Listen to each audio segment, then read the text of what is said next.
ನಮ್ಮ ಜೀವನದಲ್ಲಿ ಒಂದು ಹೊಸ ಅಧ್ಯಾಯ ಶುರುವಾಗಬೇಕಾದ್ರೆ ಅದಕ್ಕೆ ಮುಂಚೆ ಇದ್ದಂಥ ಒಂದು ಚಾಪ್ಟರ್, ಹಳೆ ನೆನಪುಗಳು, ಜಾಗ ಅಥವಾ ಜನಗಳು ಎಲ್ಲವನ್ನೂ ಬಿಟ್ಟು ಮುಂದಕ್ಕೆ ಹೋಗಬೇಕಾಗತ್ತೆ. ಕೆಲವೊಮ್ಮೆ ಬೇಜಾರಾಗುತ್ತೆ, ಕೆಲವೊಮ್ಮೆ ತುಂಬ ಸಿಹಿ ನೆನಪುಗಳಿರುತ್ತೆ.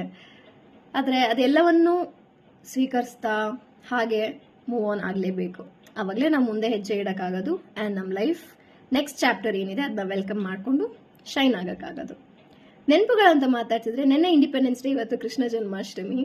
ಎಲ್ಲ ಮಕ್ಕಳು ಎಷ್ಟು ಮುದ್ದಾಗಿ ರೆಡಿಯಾಗಿ ಹೋಗ್ತಾ ಇದ್ರು. ಫೋಟೋಸ್, ವಿಡಿಯೋಸ್ ರೋಡ್ನಲ್ಲಿ ಎಲ್ಲ ನೋಡ್ತಾ ಇದ್ರೆ ನನಗೆ ನನ್ನ school days and childhood times ತುಂಬ ನೆನಪಾಗ್ತಾ ಇತ್ತು. ಆ ಮೆಮೊರೀಸ್ ಎಲ್ಲ ತುಂಬ ಚೆನ್ನಾಗಿರ್ತಾ ಇತ್ತು. ಆ white and white uniform, flags, dance practices ತುಂಬ ಚೆನ್ನಾಗಿರ್ತಾ ಇತ್ತು. So the stage was always a happy place and I can't wait to be back there. ಸಿಗೋಣ ಮತ್ತೆ.